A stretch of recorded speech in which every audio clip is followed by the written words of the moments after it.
And one thing that I talked about like a couple weeks ago is that, since I was born in California, but my parents were born in Nigeria, and I never really felt, 100% solidarity with the, African American movement. This clip is sponsored by imvc.global. What if we look like the change that we want to see in the world? If you want to see more from Kinyo Poetry Live, check out project4.tv. In America, it's only recently actually that I started associating with some of these things because I really just didn't feel like they were relevant to me. And even now, I still think there's a lot of conversation to be had on the topic, and that's one of the reasons why I think Kinyo Poetry Live I want it to be a place of discussion and a place of truth. So I just want to hear opinions.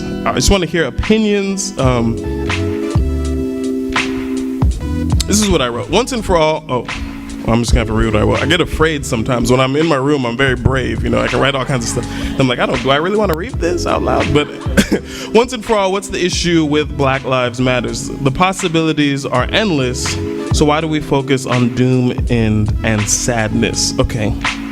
Now, once again, I was very brave when I wrote this, but my idea is I'm coming at it. What do you think is generating? I mean, obviously there's the need for it. That I can say. What do you think is generating some of the negativity? What do you think the resolutions to the negativity around on it? And Jonathan David Jones is actually going to be back here next week to talk about that. Last time he did poetry. Next week he's coming really just to talk on that specific issue. But what do you think, Ms. Veronica? Since you were out there shutting down City Hall with everybody. Okay. What do I think in regards to the negativity that surrounds the word or phrase Black Lives Matter? The movement. It's a legitimate movement. There are leaders of the movement. Right. Just like we have one in San Antonio. There's a national leader of the movement. They've met with Hillary Clinton. What do you think is the source of the negativity and the resolutions possibly? Okay.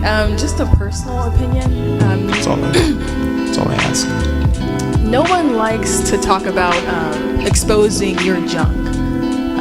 Exposure of the things you're not doing right when you're not ready to take on those issues.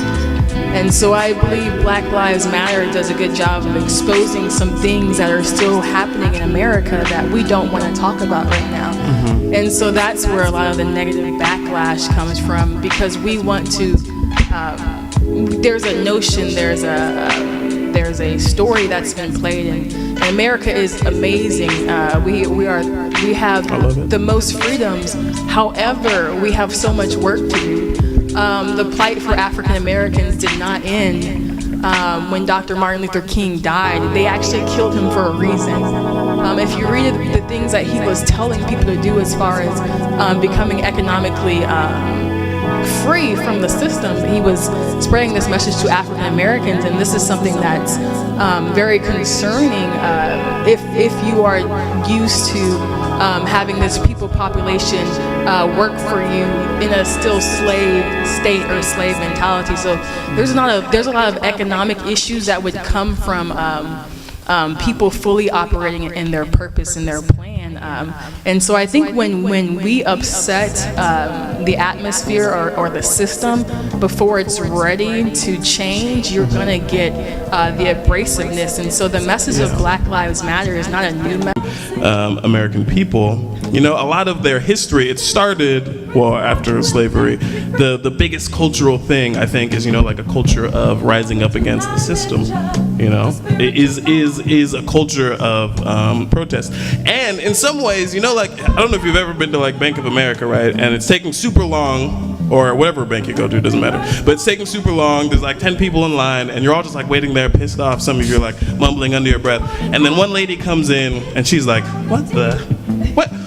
Y'all don't have any tellers? And she's like yelling at everything. Secretly in your mind, you're like, yes, thank goodness, I could never do that. That's actually in some ways how I feel about, Black people's, Black African-American protest culture. I think because in general, Black Lives Matters is a call for equality that's helping, I think, and improvement that is helping, everybody. It's just that, Black people, because they have that culture, I think they're a little bit more comfortable. So they're like that lady, and everyone should be, I think, kind of like, thank God someone said it, because I wasn't going to muster the energy to say it. But Mr. Jerry Williams, I know a lot of people they just don't understand at all really what it is. Or I think that's where the All Lives Matters comes from, because obviously if someone said Black Lives Matters more than other people, they're going to say, wait a second, no, all lives matter equally. I think that's, so it's a rational argument. What do you think would be some, and this is just opinion, I know it's hard to come up with, someone that can save the nation, in 5 seconds, but what do you think an opinion is of something that could help with that misunderstanding? To help with that, I mean, I met several people at an event. I'm not asking you because you're white. It's just it happened. You were next. I'm not worried. Okay.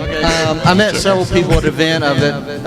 You, Veronica, and Nate at an event that was about listening.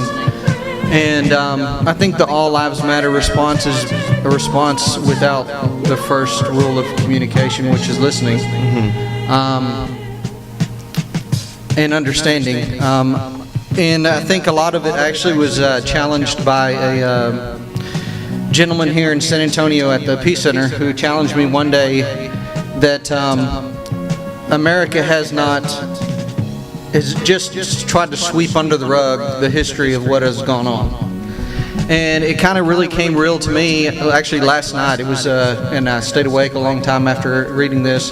I was reading letters that Martin Luther King had written, and one of the letters he wrote was him explaining to his 6-year-old daughter that they couldn't go to this carnival that was shown on TV. And my daughter's here with me to this evening.